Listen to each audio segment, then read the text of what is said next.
আমার নতুন ব্লগে সবাইকে স্বাগতম। এখানে কিছু কাঁকরোল কেটে নিয়েছি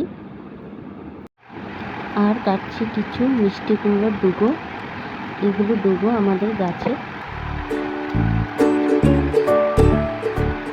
রান্না করব ডাল, পাবদা মাছ, কাঁকরোল ভাজা আর ডোগা দিয়ে নিরামিষ সবজি। চলো রান্না করা যাক।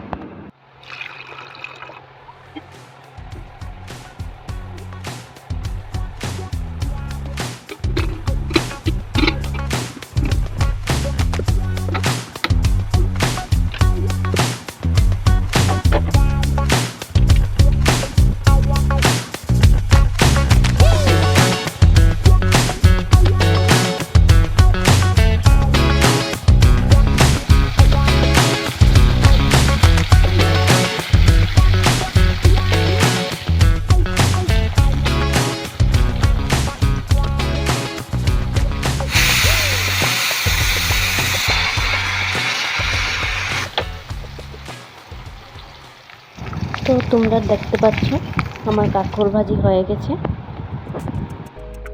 চলো এবার নিরামিষ সবজিটা বানিয়ে নিই।